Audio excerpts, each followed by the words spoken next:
welcome to Midnight Slumber. I am your host, Zach Miller. Join me as we take a journey through the alternate realities that take place after midnight.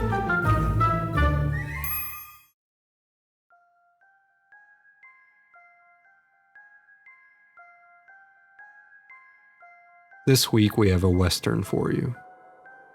It's about family, doing what's right, and taking care of one another. Enjoy the story, Western Castle.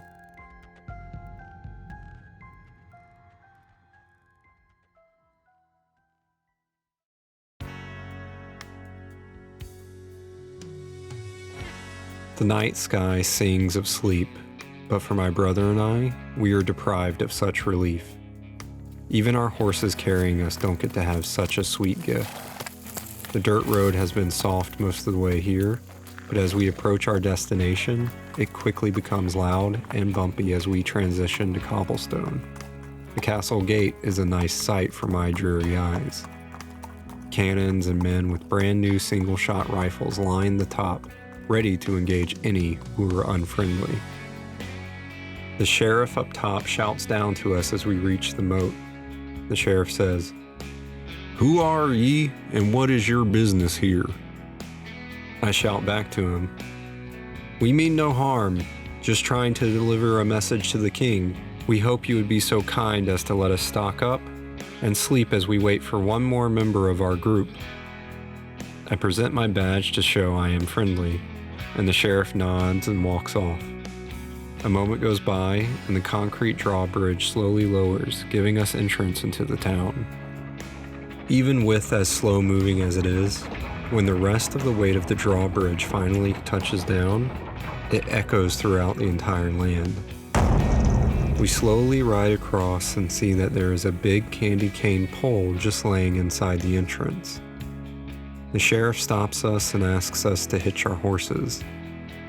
As I hop off, I look at the giant candy cane. I wonder if it can actually hold our horses, or if it is going to be too brittle, allowing them to run off at any moment. Tying the horses off, the pole is sticky and very solid. The horses begin to lick the candy cane with joy when the sheriff says, "Them horses won't leave. They will be too enticed by the pole to want to go anywhere. Follow me. I'll show you where you can stay for the night even though morning is about to arrive." As we follow him, I take note of how giant the inside of this town is. It's packed with small huts and alleyways for what seems like miles. The buildings are a mix of new and old. The cloth that hangs on the outside of one shop is worn from decades of harsh seasons, yet the inside looks to be laden with new furniture and items. No one is in any of the shops, and they have screens over them indicating that they are closed. We reach a small inn, but before we enter, the sheriff turns to face us and asks us to show him what we have brought. I pull out a ragged bag made of paper towels and start to open it when an arrow flies by my head and hits the sheriff in the arm. Shouting can be heard off in the distance, warning us all about an attack. The sheriff shouts for them to raise the drawbridge, but it's too late. Knights begin pouring into the city. The cowboys are bombarded with arrows, but return fire with their rifles. My brother and I are unarmed as the cowboys had taken our rifles as we came in, so we run and hide.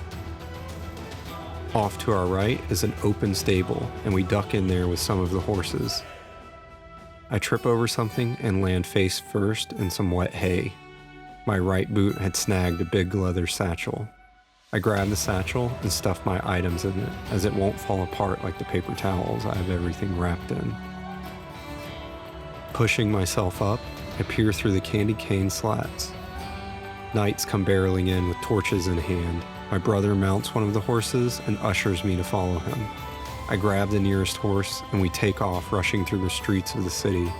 People, off in the distance, begin screaming, causing the rest of the city to wake up. I shout at my brother, "We need to go back and help." He shouts back, "We are. We are just circling around to flank them." An opening in the castle wall appears, and we dart through it, causing us to go down the side of the snowy mountain. At the bottom, we can see the allies fighting with the knights below, barely keeping them at bay. Landing upon the beach, we knock a few of the knights over with our horses until the sand becomes too soft for them to travel. We jump off and let the horses run to safety as we pick up some of the weapons thrown about on the ground. Some knights are trying to gain access to the secondary bridge. Wooden spikes engulf the sides of it, preventing them from climbing up from the river. We know we must defend that bridge, or they will overtake the city and completely destroy it. One of the knights comes charging at me, and I draw my bow, firing one arrow after another in rapid succession. The knight rears back his spear, and my arrows hit him in the face with chocolate pies. He falls down covered in whipped cream and pie. As we continue over to the bridge, we continue to launch pies at the attackers, taking a few of them out on the way. On our side of the river, there are some boxes and falling rocks that allow us to climb up onto the bridge while avoiding the spikes. We must be careful as the bridge is damaged and not fully complete. There are missing boards in some sections that are still just framework. Getting to the end of the bridge, we can see there is a spiked gate blocking the enemy's ability to swim across. I feel a hand grab my shoulder and pull me back. I land flat on my butt, staring up at the most beautiful sight in the world. The sun slowly starting to rise, and my girlfriend with our weapons in hand. She finally caught up to us. She hands me my rifle and my brother his as she points to some scaffolding above us. Looking up at the scaffolding, they both begin to climb, and I follow in pursuit. We travel at least 50 feet higher than where we were before, and can now see everything more clearly. The spikes in the water do a good job of blocking most of the river, but as I scan the horizon, I can see that there is some pipework that is leading out to the river just beyond the spikes, and the knights have found it. They are planning on swimming underwater to reach it and then swim up and into the castle. I know if they go underwater, there is nothing we can do to stop them.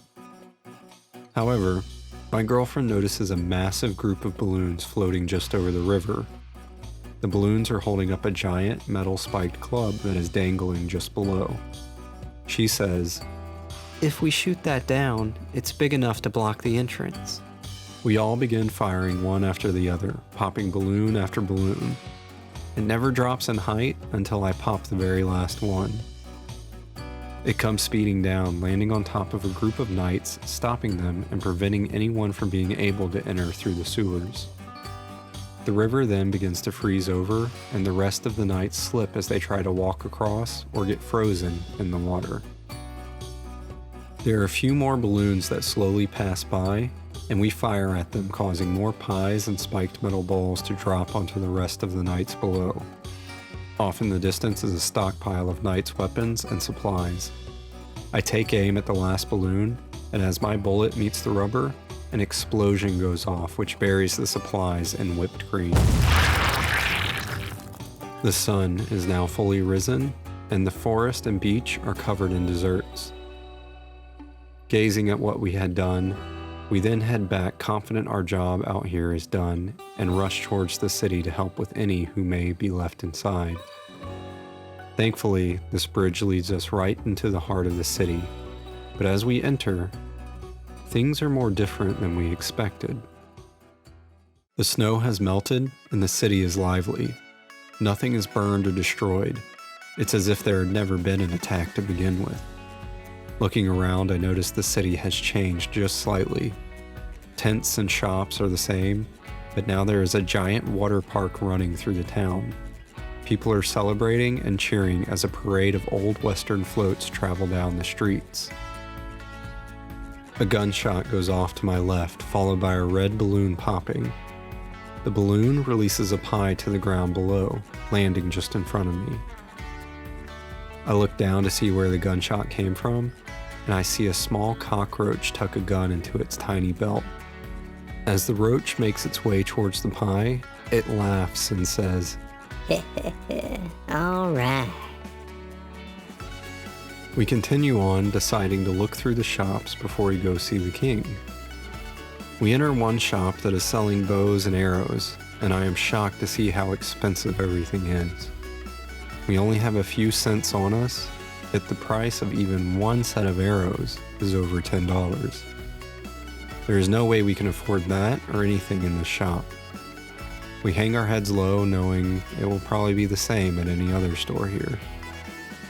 Exiting, we discuss what to do next, and our stomachs rumble.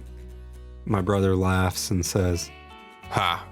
I see a burger stand up ahead, and maybe we can get something cheap there." The stand he is talking about is massive. A line hangs out the front and weaves down the street. The place is laid in blue and gold with a giant burger spinning atop the place. I cut through the line just so I could see what the price is, but before I can take a gander, one of the cowboy soldiers stops me and says, "You's the one that's here to deliver a message to our king, right?" I nod in agreement to his question. "Great, follow me," he says with a big smile on his face. Hungry and low on supplies, we follow him, ready to get this task over with. As we approach the king's castle, a group of soldiers stand outside with cloth-wrapped items in their hands. Trumpets sound and the massive golden doors open as a man with a big black 10-gallon hat steps out. Strapped on one side is a golden revolver, and on his back is a shotgun to match. He steps down and extends his giant hand towards mine. I reach up to shake it. In a low, deep rumble, he says, "Thank you for all of y'all's help." I nod and hand him the letter as he towers over us. He opens the golden worn letter and smiles as he reads it. As he finishes, he puts it in his black leather vest pocket and smiles at us. "I want to extend my gratitude for the safe passage of this letter and for your help in protecting my people," he says with a pearly white grin. He asks us to take a knee and pulls out his revolver and taps it on all of our shoulders. "You are now royal members of this city and may stay here forever if you choose so." He turns and waves his hand towards his soldiers. They pull open the cloth packages and reveal an immense amount of gold and supplies. The king starts to walk off as they bring the gifts to us. But before he leaves, he says one final thing. "If you need anything at all, just ask."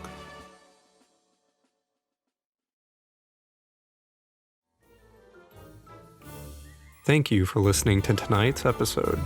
Please leave a comment and check out our social media on Instagram, YouTube, Twitter, and Facebook. We would love to hear your thoughts of tonight's episode. I'm your host, Zach Miller, and thanks for listening. Have a good midnight slumber.